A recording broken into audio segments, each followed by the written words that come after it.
Happy Friday. Thanks for joining us. Today, we've got a special guest here, St. Lucie County Appraiser Michelle Franklin, to discuss the new Amendment 5. Stay with us. You better get fired up. All right, guys, thanks for joining us with You've Got Questions, We've Got Answers. We're here every single Friday at 11 o'clock where we bring up your biggest questions in real estate and get you the answers. And this week, I'm doing a little bit of cheating. I've got one of my favorites in here, St. Lucie County Appraiser Michelle Franklin. She has been on several times. She always gives us the greatest information. And I just shared with her before this, Michelle, every time you're on, you give us probably the information that's most valuable and wanted by people who are watching this. And I get the most engagement, the most questions. So I just want to say you're incredibly valuable to everybody in this county. You've been extremely helpful to me as a real estate professional. So on several different levels, I just want to say thank you. Thank you. It's an honor to be here and join you again. I have a great time every time our paths cross in any manner. So it's a pleasure to spend some time with you. Well, I appreciate it. We're going to get to Amendment 5 and what was voted in here in November. But before we do, I kind of want to set this up so people understand where we're going with this. Can you talk a little bit when it comes to property taxes about the homestead exemption? What exactly is that? Okay, so before I dive into what it is, let me take you way back, actually. So what did this even start? 1934. We decided that we wanted to protect our homesteads, if you will, and property taxes. So we created a $5,000, and I say we, I was not clearly around at that time, created a $5,000 exemption. So that's really when it started, 1934, a $5,000 exemption. Fast forward to 1980, where $5,000 wasn't really making an impact. So that increased to a $25,000 exemption. In 1995, there was a great concern that our senior population that we love here in Florida, that I feel like I'm quickly approaching, was going to possibly lose their home. And so just having that $25,000 exemption was not as helpful as it had been in the past. Yeah. So it was at that point that we created the 3% cap, which we affectionately call our Save Our Homes cap. Okay. So from 1934 to 1995, I mean, it's quite a span of time. Only a couple little things happened. 2003, we here in St. Lucie County voted in an additional benefit, an exemption for our persons 65 and older on a limited household income. Okay. So 2003, we add in for seniors. Then we move all the way to 2008 when we say that's still not enough help. So we add an additional $25,000 homestead exemption in 2008. We add a benefit for our non-homesteaded properties, which was a 10% cap. We benefit from 3% on our homesteaded, 10% on everything that is non-homesteaded, vacant land, commercial, a second home, whatever that may be. And then, which is really important today, we also decided we would want portability, the ability to take our tax savings from any property in the state of Florida and port it to another property in the state of Florida. At that time, you could only miss one January 1. And it was going to be a 10-year deal, right? We like portability. We're going to help the market. Things are going to, we're going to be able to do some moving around. It'll be a 10-year deal, 2008 to 2018. When 2018 came along, we, as Florida voters, said, whoa, don't take that benefit. I enjoyed it. I want to use it. I haven't got a chance to use it yet. So we decided in 2018 that we would make that forevermore. So we now have portability on the books forevermore to take our tax savings anywhere within the state of Florida.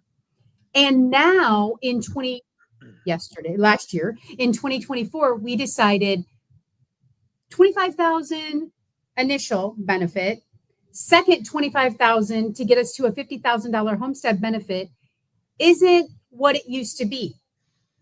And instead of looking at our the state of Florida to decide this on what I'll say is on their schedule, which took how many decades to make changes over the years.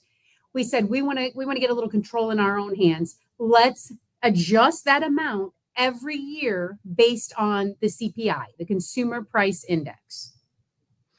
So for 2025, being the first year that Amendment 5 is coming into play here, you as a property owner are going to see an additional benefit on that second $25,000 exemption, which remember excludes school taxes.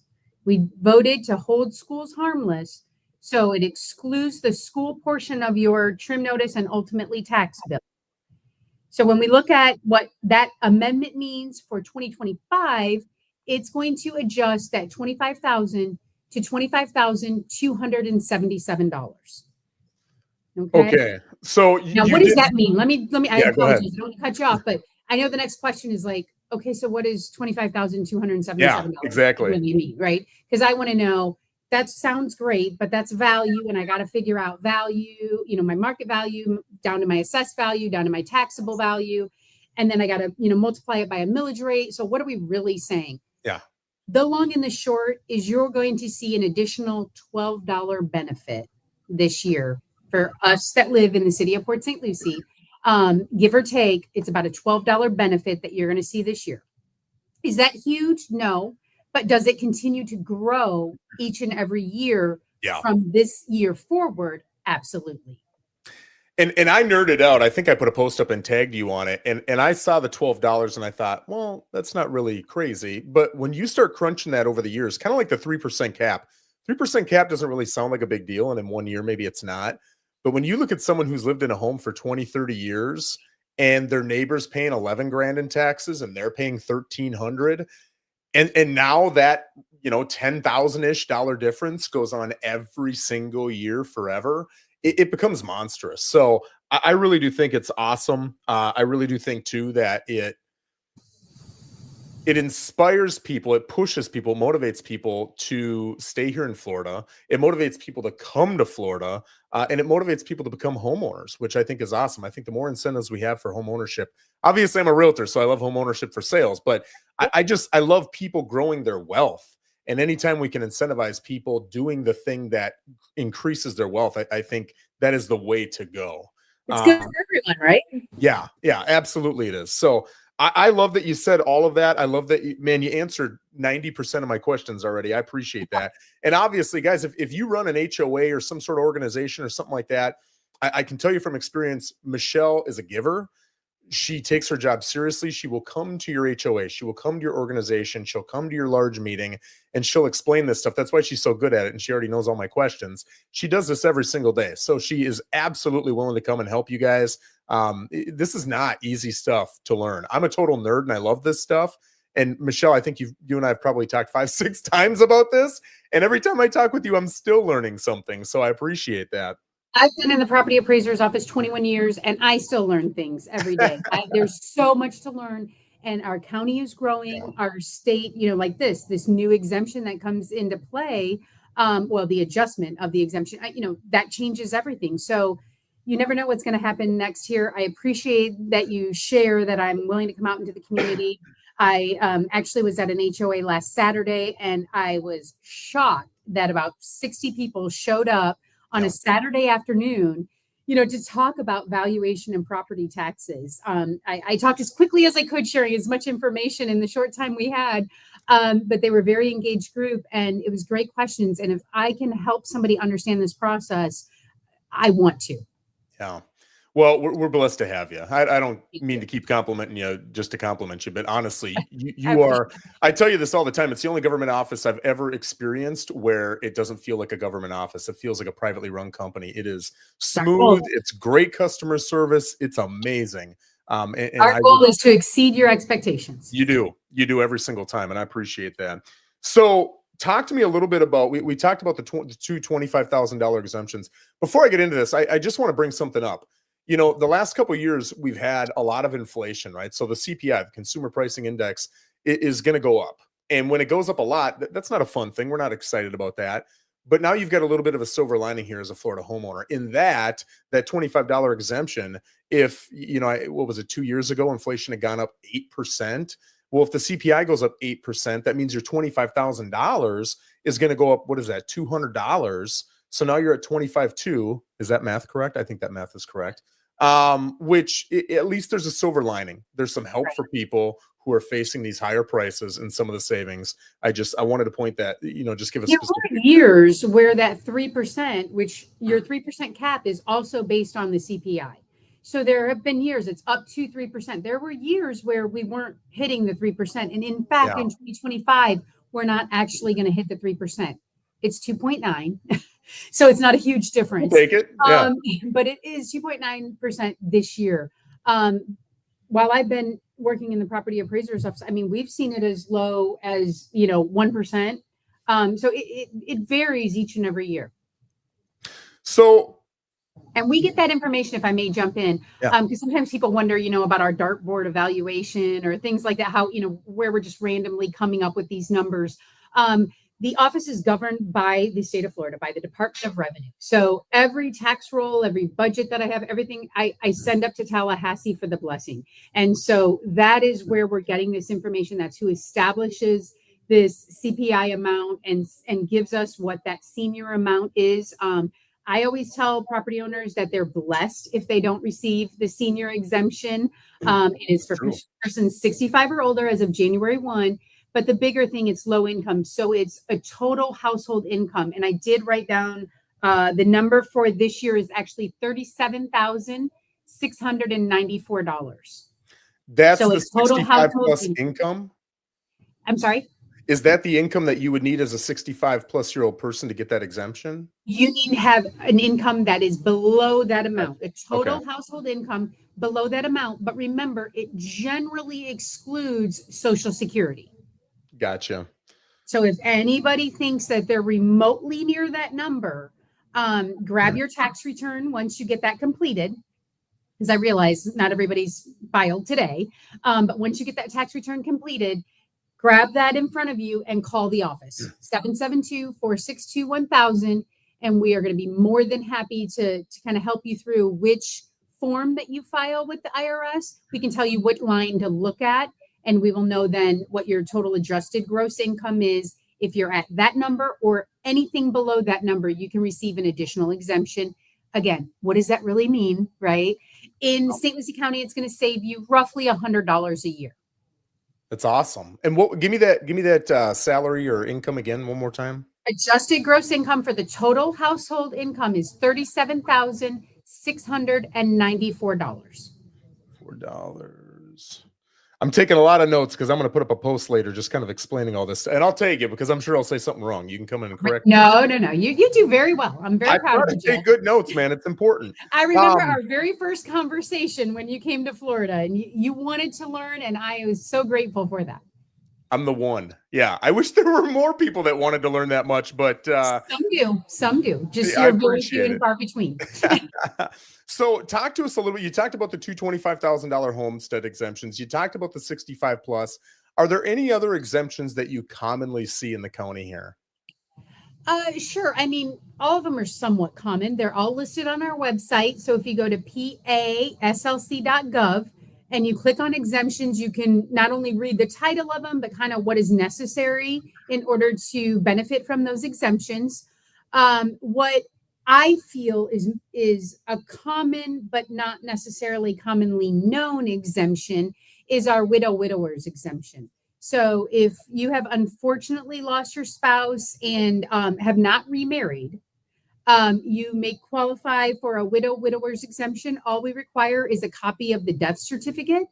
And then again, you can save roughly $100 a year on that additional exemption.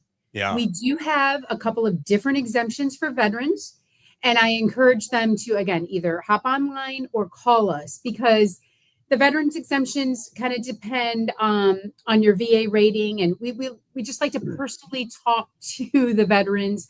Number one, we greatly appreciate their service. But number two, we want to make sure that you understand what exemption you may be eligible for and what would be required for that. So I appreciate you bringing that up. That leads me to my next question, which is, I have heard that if you've got 100% disability rating through the VA, you're exempt from property taxes in Florida. Is that exempt from ad valorem property taxes. Ad So valorem, when you okay. look at your trim notice or tax bill, there's two sections. Top section is ad valorem, which is related to value. Bottom section is non-ad valorem. Most commonly, our trash collection, our what's our other PSO? We got Stormwater, yeah. CDs, things like that.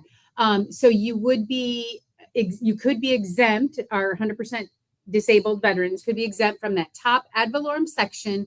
But they would still be responsible for the bottom non-ad valorem section, whatever amount that is.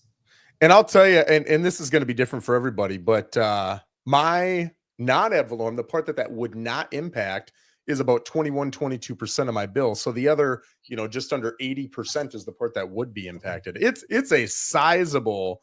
I mean, it's by far the best exemption you're going to get.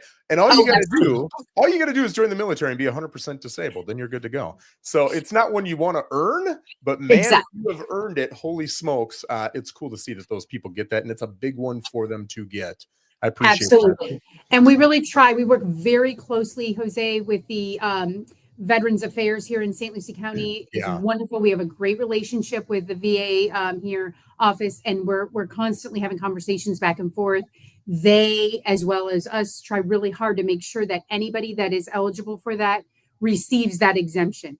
Unfortunately, we are government, and as you said, sometimes government can be challenging. Yeah. And so we do have a couple little hoops that have to be, jumped through. We have to have the paperwork in order to approve that exemption. But we work very closely to try to make that happen as quickly as we can. Yeah, well, yeah, and I tell you, for I would say commonly you're looking at a $6,000 to $12,000 bill here. It's worth jumping through the hoops, especially for our veterans. And knowing you guys, you're probably there helping them jump through the hoops with them the entire time. We really do try. Yeah. So if someone purchased a home in 2024, they're going to, and they're already Homestead, right? Okay, so Joe Rosen has his house, he's Homestead, but I sell this house and I go buy a new house. Do I still have to Homestead? And if so, when do I have to Homestead by? Absolutely. So remember, our valuation date that everything rotates around in this office is January 1. So everything depending on January 1. If you owned and occupied that property as your primary residence on January 1, you want to file for Homestead. Once you have filed and received Homestead, then you're set. You're on cruise control every year. But I always remind everybody there is a speed bump in August. When you receive that trim notice, you always open that notice and confirm that your exemption is in place. Yeah. Why, Michelle? Once I've done it, you told me I'm on cruise control. That is in fact true. But, life gets busy. And sometimes we plan for our future or plan for the future of our children, and we might add them onto our deed. And once you make a change to your deed, you put your property into a trust, you give somebody ownership, that can impact your exemption.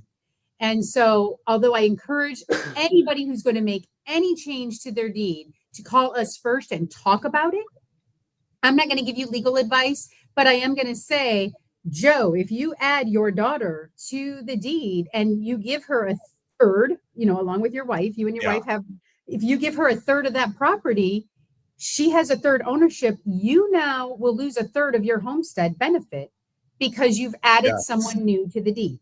That's a good point. So there are ways that you can go about planning for the future that do not impact your exemption, but call us, let us know what you're thinking about. We can certainly let you know if what you're planning would or would not impact really it's about the cap. It's not about the exemption, the $50,000 to $25,000 exemption. It's really about the 3% cap. Okay. So again, if what I tell people, if you hear nothing else, just call us. We're here to help. We're not trying to be against you. We're here to help you. I want you to have every exemption you are absolutely entitled to. So call us and let's walk through what that looks like. Because some people, they want to give up a third of their property for one reason or another that is more valuable to them than that 3% cap. So that makes sense. I can't say what's best for you in your future, but I can tell you what to plan for so you're not shocked by a trim notice, which turns into a property tax bill that goes from $2,500 to $7,500. And guys, again, that phone number is 772-462-1000, and the website is paslc.gov, PASLC is Property Appraiser, St. Lucie County, paslc.gov. Here's the last question I'll end with, and I'm 99% sure I know the answer, but I'm going to ask it anyway. I get a lot of people moving down from New York, New Jersey, California, wherever they're coming from, and they've got a homestead property. They're not selling their property. They're getting a secondary property on here, and they think they're going to be sneaky and homestead this property as well. What's that process going to look like for them? Not great. Generally speaking, they don't get approved. Sometimes, you know, they can sneak through. And when that happens, more times than not, a year or two may go by and then we find out. And then they not only pay those back taxes, but they also pay a penalty. And it's significant. So I would not recommend that anyone do that. I would also like to highlight that, you know, my husband is Jason, Michelle and Jason moved down. And, you know, Jason's going to stay back and work full time and maintain that household. And we think that Michelle's going to come here and homestead separately. Not going to happen. When, you know, when we get married, we agree that two become one. So you get one exemption wherever it may be. And what I encourage people to do is look at what is the value of your exemption in, exactly. I'll say Indiana. What benefit do you get in Indiana? It's $100 a year. Well, if you move that residency to Florida, the first year of having an exemption, you're going to receive roughly $1,000 benefit. Yeah. Make your home in Florida. Remember, it does not matter that you're here any certain amount of days. Oftentimes in the past, I would hear people, and I don't hear it as much, and I'm so thankful, that would say, you have to live here 6 months in a day. That is absolutely not true. In order to get the exemption, you have to own and occupy and consider this your primary residence. You're going to file your tax return from this address. You have your driver's license and your vehicle registered at this address. Not that you stay in that home for X number of days in any year. Beautiful. That's all extremely helpful. As always, I greatly appreciate it. Is there anything else you want to throw out that maybe I missed that you commonly get questioned in these meetings? You know, one of the greatest questions that I get, or maybe it's more of a statement, is that's not fair. When people talk about property taxes, and my quick response is, it's fair. We all have the same rules, but it's not equal. So the earlier that you decided to make Florida your home, especially in a rising real estate market, the greater your benefit is. Yeah. So you cannot compare your deal, your property tax statement to your neighbor next door, even if they have the exact same house across the street, you know, whatever the case may be. It is not equitable. Yeah.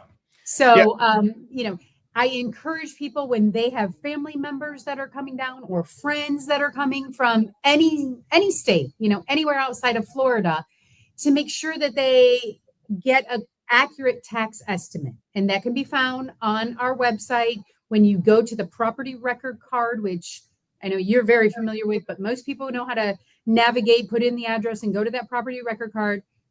Along the top banner, you'll see tax estimate. And so if you click on that, that is the most accurate tax estimate you can get for the, you know, for the following year, assuming this one's already done, you know, that you would get for 2025 would be to click on that right now under the property record card and understand what your tax liability is going to be going forward, not to look at what is on that MLS sheet for the prior owner's taxes last year.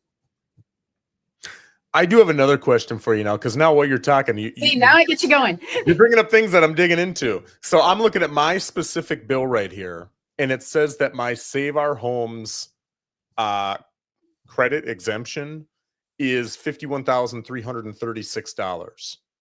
I assume that means if I buy a home of equal assessed value or higher, an immediate $51,336 would come off of that assessed value. But if go ahead. So close. Remember that we're dealing with three different values. Everything starts at the top right, market value. Market value minus that portability, 3% Save Our Homes credit. Yep. That 3% savings is assessed value. Assessed value minus your exemptions is taxable value. So when you look at purchasing another property, you are looking at the market value. If it is equal or greater than your current market value, you're going to take your entire portability, which is in purple if you're looking at your trim notice from last year, you're going to take that entire benefit with you to the new address in Florida. If the new property market value is less than your current market value, then you are considering downsized, and you're going to take a portion of that. It's not square footage. It's about the market value. And I assume that's based on a percentage. If I buy a home that's 90% of the market value of the current home, I'm going to get 90% of that Save Our Home. Is that correct? Correct. Roughly. All right. I'll take roughly. That's good enough. Yes. So, yeah. Man, how is the market value calculated? Each and every January 1, our market value, looking at January 1, 2025, was calculated based on every sale that occurred within our neighborhood. I'm not using a property to compare from Tradition to North Beach, right? So we're going to use it within a well-defined area. Mm-hmm. If you get somewhere in a HOA, you know your exact neighborhood. If you're over off of, Prima Vista, it's kind of it's a geographic, circle of that area, not necessarily the fenced neighborhood, if you will. So you're going to look at every sale that happened from January 1 through December 31st of 2024, with more of an emphasis on that fourth quarter sale, to come up with a value for January 1, 2025, which you will see for the first time on your trim notice in mid-August 2025, that you're going to all open and look at the value and the exemption, make sure everything's in place. And then you're going to see it on your tax bill in November of 2025, which I find that some people don't necessarily open either. And then in January or February, your bank is going to send you an adjustment for your mortgage. And that everyone opens the information from the bank. And then oftentimes, if there is a challenge, they're like, well, I don't know what happened. And by that point, we've already certified our tax roll. There's no help, if you will, helping somebody who may have made a mistake. So if you've made a mistake, we might be able to help you in August to make some corrections and to get some things fixed. When it happens in January and February, it's on the steps of Tallahassee then, and we all know that it's a little more challenging to get Tallahassee to change things. So open the trim notice. I have a video on YouTube that explains it. You can pause at any time and it pops up. This is exactly how to read your trim notice. I would love if everyone spent, I think it's maybe a 2.5, 3-minute video. So when you get your trim notice, you could pop that up. Trim notices are online 24/7. So, they're always, all throughout the year, they're there. So you could pop it up anytime you have some time and play that video and kind of understand that process. Because it is overwhelming. There's a lot of numbers and columns. Yep. It's very overwhelming. Yep, it is. And guys, like I said, I love this stuff. I'm a nerd about this stuff. And I have had to have multiple conversations, multiple times I've had her on the show here to explain it to me. It's not easy, right? So really dig into it. This is your money. This is your back pocket. Dig into it. Make sure you understand it. Make sure you take advantage of the exemptions you're able to take advantage of. And, my gosh, claim your homestead. And if you move, get that portability in, because that's going to be a heck of a lot of savings as well. Again, the website real quick, Joe, if you don't mind, I apologize for cutting you off there, but let me remind people that technically the exemption filing deadline is March 1 of every year for that tax year. So for 2025, March 1 is approaching pretty quick here, and that is the deadline. However, I will say that we'll take applications all the way up until August. So please, I want to ensure that you have that benefit. So if, one time somebody said, I know I missed it, I'll wait till next year. I'm like, do not wait, come today. Yep. Please come in and file for exemptions. And if you don't want to come in, that's absolutely fine. You can do it online. If you can type in your name and hit enter, you can file online in less than 15 minutes.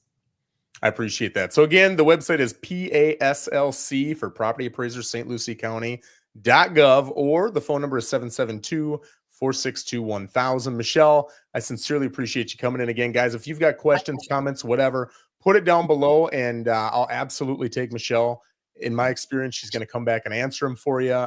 So yeah, again, I can't thank you enough as a resident of Port St. Lucie, as a realtor who has people depending upon these numbers, and I want to give them the accurate numbers. You have been an absolute lifesaver for me, and I want to thank you and your entire staff down there. Thank you so much. Thank you. And your professionalism is greatly appreciated as well.